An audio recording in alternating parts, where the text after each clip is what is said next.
நமச்சிவாய். அன்பு பக்தர்களே, சனி பகவான் வக்ரம். இந்த சனி பகவானை பொறுத்தவரையிலும் அவர் தான் ஆயுள்காரகன், தொழில்காரகன், இன்னும் சொல்ல போனால் கர்மகாரகன். ஒரு மனுஷனுக்கு எந்த நன்மை நடந்தாலும் அதுக்கும் சனி தான் காரணமாக இருக்கார். தலையெழுத்தை தீர்மானிக்கக்கூடியவர். அதே போல் ஒரு மனிதனுக்கு எந்த தீமைகள் நடந்தாலும் கெடுதல்கள் நடந்தாலும் ஒருத்தவங்க கஷ்டப்படுறான்னா அதுக்கும் சனி பகவான் தான் காரணமாக இருக்கார். அப்போது எதுக்கு எடுத்தாலும் இந்த சனி பகவானுடைய தலையே போட்டு உருட்டிக்கிட்டு இருக்காங்க. நன்மையா சனி பகவான், தீமையா சனி பகவான். அப்படி என்னதான் சனி பகவான்கிட்ட இருக்கு அப்படின்னாக்கா, இந்த உலக இயக்கத்தினுடைய கண்ட்ரோல் அவர்கிட்ட தான் இருக்கு. பிரபஞ்சம் எப்படி சுற்றணும், என்னைக்கு எந்த இடத்துல நிற்கணும், எங்கே ஸ்டார்ட் பண்ணணும், என்னைக்கு எண்டு, இதெல்லாம் அந்த தலையெழுத்தை தீர்மானிக்கக்கூடியவராக சனி பகவான் இருக்கிறார். இதுதான் நிதர்சனமான உண்மை. நம்ம நிறைய பார்த்துட்டோம் வாழ்நாளில். ஏழைகள் பணக்காரனாவதும், பணக்காரன் பிச்சைக்காரனாவதும், தலைகீழ வாழ்க்கை தரம் மாறுவதும், நல்லா இருந்த குடும்பம் அதுக்கு மென்மேலும் வளர்ந்து போகிறதையும் பார்த்துருக்குறோம். இல்லை இதுன்னு ஒரு இழப்பு வந்துட்டுனா அந்த குடும்பம் தலைகீழாக மாறுவதையும் நம்ம பார்த்துருக்குறோம்.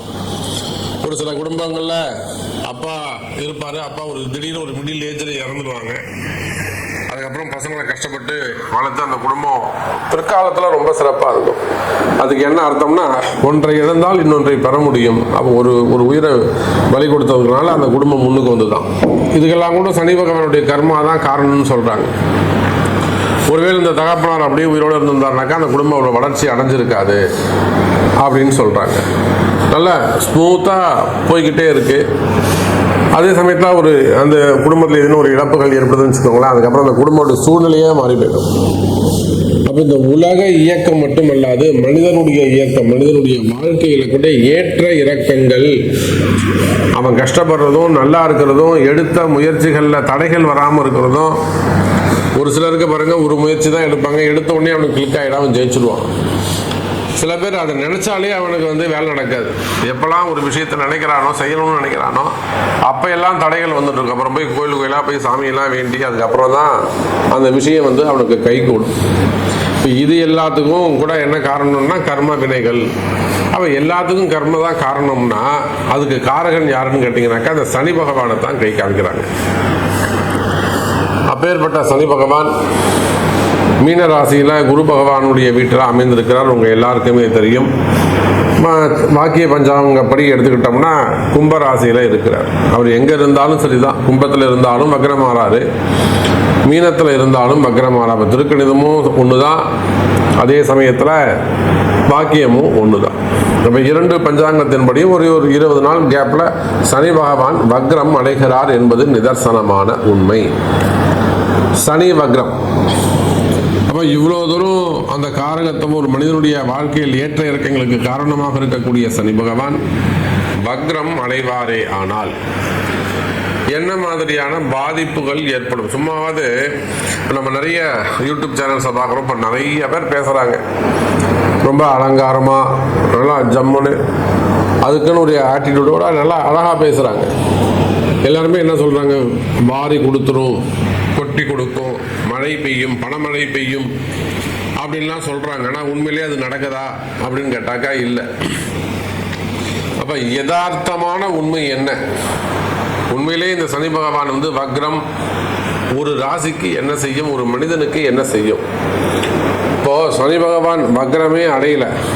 வக்ரம் அடைவதற்கு முன்பாகவே இங்கே பார்த்தீங்கன்னா அங்கங்கே யுத்தம் அதிகரிச்சுனே போகுது. நேற்று வரலும் உக்ரைன் ரஷ்யா இருந்தது, அப்புறம் இஸ்ரேல் ஹமாஸ் இருந்தது, இப்போ பார்த்தீங்கன்னா ஈரானோட சேர்ந்து போச்சு, இப்போ அமெரிக்கா வேற தலையிடுது, சீனாவும் உள்ள வரும் போல இருக்கு. அப்போ இந்த மாதிரி பிரபஞ்ச மாற்றத்திற்கு கூட இந்த சனி பகவானுடைய வக்ரம் வேலை செய்யும் போல இருக்கு. இன்னும் சொல்லப்போனால் நிறைய அரசியல் சூழல்கள், அரசியல் சூழ்நிலைகள்லாம் களம் ரொம்ப சூடு பிடிக்குது. மக்களுடைய ஒரு பக்கம் பார்த்தீங்கன்னா நோய் நொடிகள், கொரோனா அதிகமாக உலக நாடுகள் முழுவதும் பரவிக்கிட்டு வருது. அப்போ இந்த சனி பகவான் என்னதான் செய்ய போறார்? இந்த சனி வக்ரத்தால் உங்களுக்கு என்னெல்லாம் நடக்க போகுது, என்ன மாதிரியான மாற்றங்கள் நிகழப்போகுது? இன்னும் சொல்லப்போனால் இந்த சனி பகவான் வக்ரம் ஜூலை மாதம் 13ஆம் தேதி முதல் நவம்பர் மாதம் 28ஆம் தேதி வரை கிட்டத்தட்ட ஒரு 140 நாட்கள் அப்படி வச்சுப்போம். 139 நாட்கள் சொல்கிறாங்க, அது 140 கூட நம்ம வச்சுப்போம். சரியா? அப்போது ஜூலை 13 நவம்பர் 28 வரை இந்த 5 மாதங்கள் என்ன நடக்க போகுது, என்ன மாதிரியான மாற்றங்களை, உண்மையான தகவல்கள் என்ன அப்படிங்கிறத பார்த்துக்கலாம் பாருங்க. அன்பார்ந்த மகர ராசி அன்பர்களே, சனி பகவான் வக்ரம். மகர ராசியை பொறுத்தவரையிலும் கடந்த காலங்களில் எப்பொழுதும் போலத்தான் இழப்பதற்கு ஒன்றும் இல்லை. மகர ராசியை நம்ம அதுதான் சொல்லணும், இழப்பதற்கு இனி ஒன்றும் இல்லை, உயிர் மட்டும்தான் இருக்கு. அந்த அளவுக்கு ரொம்ப அதிகமாக பாதிக்கப்பட்ட ஒரு ராசி இது. 7.5 சனியில் அதிகமாக பாதிக்கப்பட்ட ராசி எதுனா மகர ராசி தான். எனக்கு தெரிஞ்சு இன்னும் கூட நிறைய குடும்பங்களில் திருமணம் அவங்க பிள்ளைகளுக்கு 30 வயசு, 35 வயசு, 40 வயசு, 40 வயசுலாம் கூட பொம்பளை பசங்க, பெண் பசங்க இன்னும் கூட திருமணமாகாமல் இருக்கிறாங்க. நிறைய பேர் கல்யாணத்துக்கு ஒத்துக்க மாட்டேன்னு சொல்கிறது, காதலிக்கிறது, மறைமுகமாக அதை தடுக்கிறது, இந்த மாதிரி எல்லாம் நிறைய குடும்பங்களில் ஒரு மன கஷ்டங்கள். அதே போல மகர ராசி என்பவர்களுக்கு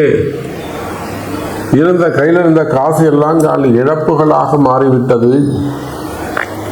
கையில் இருந்த காசு எல்லாம் லாஸ் ஆயிடுச்சு, சேமிப்பு எல்லாம் கரைஞ்சி போயிடுச்சு. ஒரு பிஸ்னஸ் பண்ண சாமி இப்படி போயிடுச்சு, ஷேர் மார்க்கெட்டில் போட்டேன், ஏமாந்துட்டேன், நான் அதில் தான் நிறைய சம்பாதிச்சிருக்கிறேன், ஆனால் அதுலையுமே கூட நான் மிஸ் பண்ணிட்டேன் சாமி அப்படின்னு சொல்லக்கூடிய மகர ராசி என்பவர்கள் நிறைய ஆன்லைனில் பிஸ்னஸில் போயிட்டு ஏமாந்தவங்க நிறைய. நீங்கள் 1 லட்ச ரூபா கட்டினாக்கா 12 லட்ச ரூபா கொடுப்பேன், இதெல்லாம் இன்னும் கூட அறிவுபூர்வமாக நம்பி ஏமாந்தவங்கள்லாம் அதிகம். ரொம்ப ஏழ்மையான மக்கள் 1 லட்ச ரூபா கட்டுங்க, 5 லட்ச ரூபா கொடுப்பேன், ஃப்ரெண்டு வாங்கினாரு, அவரு தான் சேர்த்து விட்டாரு, இந்த மாதிரிலாம் ஆன்லைனில் ஏமாந்தவங்க. குறிப்பாக தொழில் அமைப்புகள், பிஸ்னஸ்ஸு, வேலை வாய்ப்புகள், அப்போ இப்படியெல்லாம் ஏமாறுந்த எனதருமை மகர ராசி அன்பர்களே, இந்த சனி பகவான் வக்ரம். கடந்த காலங்கள் 7 வருஷம் நீங்கள் படாத பாடுபட்டிருக்கணும். இன்னும் சொல்லப்போனால் இந்த 7.5 வருஷத்தில் நெருங்கிய உறவுகள் எல்லாம் கூட நீங்கள் மிஸ் பண்ணியிருக்கலாம். க்ளோஸ் ரிலேஷன்ஸ், ஒரு பார்ட்னர்ஸை மிஸ் பண்ண மாதிரி, பிள்ளைகளை மிஸ் பண்ண மாதிரி, பெற்றோர்களை மிஸ் பண்ண மாதிரி ஒரு நெருங்கிய பார்ட்னர்ஸ், உறவுகள், மனைவி பிரிஞ்சிருக்கலாம். அப்போ உறவு முறைகளில் நிறைய அந்த ரிலேஷன்ஷிப்பில் நிறைய கேப் விழுந்திருக்கும். அப்போ மகர ராசி அப்படின்னு சொல்லும்பொழுது நிறைய ஏமாற்றங்கள், பிரிவுகள், இது எல்லாத்தையும் விட உடல்நிலை ஆரோக்கியம், உடல்நிலை ஆரோக்கியம் ரொம்ப ரொம்ப முக்கியம். அதுவும் 7.5 சனியில் நிறைய ஆப்ரேஷன்ஸு, விபத்துக்கள், எதிர்பாராத ஆப்ரேஷன்ஸு, மெடிக்கல் எக்ஸ்பென்சஸ், முடக்கு அப்படியே உட்கார்ந்துருது ஒரு இடத்துல, கட்டி போட்டுற மாதிரி ஆக்சிடென்ட் ஆகி ஒரு 6 மாசமா வீட்டில் இருக்க சாமி, வேலைக்கு போகல. அப்போ அன்றைக்கெலாம் ஒருத்தர் கேட்குறாங்க, அடிபட்டு வீட்டில் உட்காந்துட்ட சாமி, கால் கட்டு போட்டிருக்கு, என்னால் நடக்கவே முடியாது, ஆனால் எனக்கு கம்பெனியில் சம்பளம் வாங்கணும் சாமி, நான் என்ன பண்ணலாம் அப்படின்னு கேட்டு அவங்க வழிபாடு செய்து இப்போ அவங்களுக்கு மாதம் சம்பளம் வந்துக்கிட்டு இருக்கு. நான் இது ஏற்கனவே உங்களுக்கு பதிவு பண்ணியிருக்கிறேன். அவங்க 6 மாதம் முடிஞ்சு கிட்டத்தட்ட 1 வருஷம் முடிஞ்சு திரும்பவும் அதே கம்பெனிக்கு வேலைக்கும் போயிட்டாங்க. இப்போ எப்படி போயிருக்காங்கன்னா இந்த ஸ்பெஷல் கேரில் போயிருக்காங்க, அதாவது மாற்றுத்திறனாளியாக போயிருக்கிறாங்க. அப்போ அந்த அளவுக்கு உடல்நிலை ஆரோக்கியம், நிறைய உடல்நல குறைவுகள். இதில் மகர ராசி என்பவர்களுக்கு நீங்கள் சில விஷயங்களை கவனிக்காமல் விட்டுட்டீங்க, நம்பாமல் விட்டுட்டீங்க. அப்போவே சொன்னாங்க சாமி, நான் இதை நம்பலை. யாரு? மகர ராசி என்பவர்கள். காரணம் செய்வினை கோளாறுகள், அப்படி இல்லைன்னா எதிரிகளுடைய தொந்தரவுகள், எதிரிகளால் வரக்கூடிய பிரச்சனைகள், இதெல்லாம் இருந்திருக்கு. நீங்கள் இதை கவனிக்கவில்லை, இதுதான் உண்மை. அல்ல, நீங்க கவனிச்சிருப்பீங்க, கிரகம் உங்களை கவனிக்க விட்டுருக்காரு.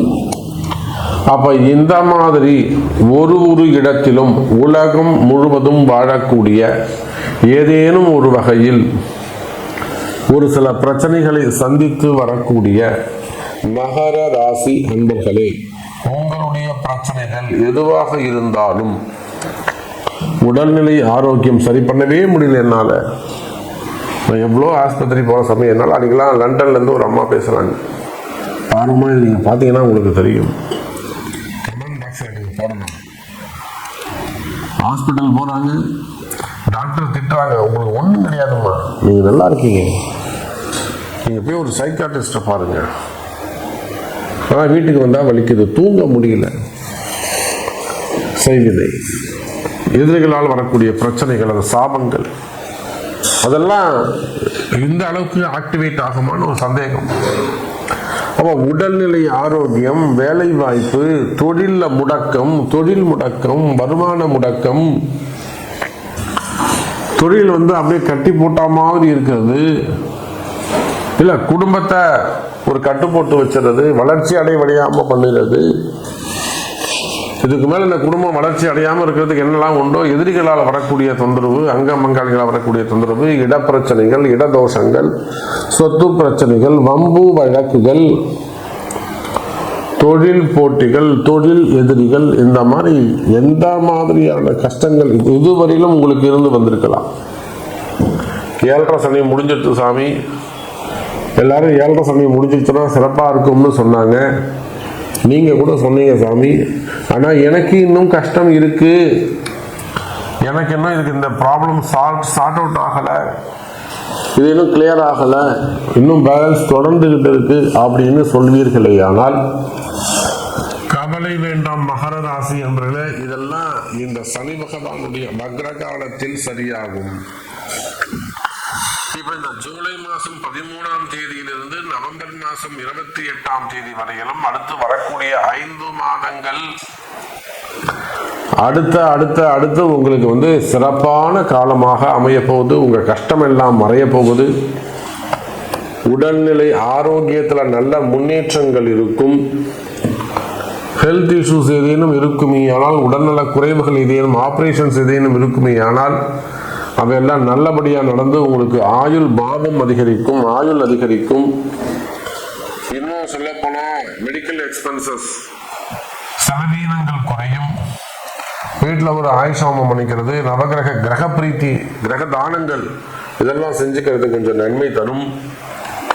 அதே போல வீட்டில் ஏதேனும் ஒரு சில வைப்ரேஷன்ஸ், நெகட்டிவ் வைப்ரேஷன்ஸ் இருக்குமே ஆனால், அல்லது மாறுபட்ட சில விஷயங்கள் மனசுக்கு தோன்றுமே ஆனால், அது எல்லாம் கூட நீங்க சரி பண்ணிக்கிறது நன்மை தரக்கூடியதாக இருக்கும். எனதருமை மகர ராசி அன்பர்களே, அப்ப உலகம் முழுவதும் வாழக்கூடிய மகர ராசி என்பர்களே, உங்க ஒவ்வொருத்தருடைய, நீங்க ஆணாக இருக்கலாம், பெண்ணாக இருக்கலாம், குடும்ப பெண்களாக இருக்கலாம், வேலைக்கு செல்பவர்களாக இருக்கலாம், ஆண் பெண்ணாக இருக்கலாம், கவர்மெண்ட் ஜாப் செய்யக்கூடியவங்க, பிரைவேட் ஜாப் செய்யக்கூடியவங்க, சுய தொழில் செய்யக்கூடியவங்க, கடைகள் வச்சு நடத்தக்கூடியவங்க, சிறு தொழில் செய்யக்கூடியவர்கள், மாணவ செல்வங்கள், வேலைக்கு செல்லக்கூடியவர்கள், அப்ப நீங்க யாராக இருந்தாலும் எனதருமை மகர ராசி அன்பர்களே, உங்களுடைய பிரச்சனைகள் என்ன என்பது எனக்கு தெரியும்.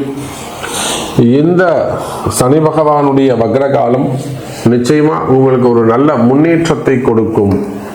இந்த சனி பகவானுடைய வக்ரகாலம் உங்க தலையெழுத்தை மாற்றக்கூடிய காலமாக அமைகிறது. அப்படி அந்த நன்மை உங்களுக்கு நடக்கணும் அப்படின்னாக்கா, அது நிச்சயமா உங்க பிறப்பு ஜாதகத்தை கொண்டு தான் நம்ம அதை செய்ய முடியும், சரி செய்ய முடியும் என்பதை சொல்லிக்கொண்டு மீண்டும் வேறொரு அற்புதமான பதிவில் உங்களை சந்திக்கிறேன். நன்றி, நமச்சிவாயம். ஜெய் வாராகி, ஜெய் ஜெய் வாராகி.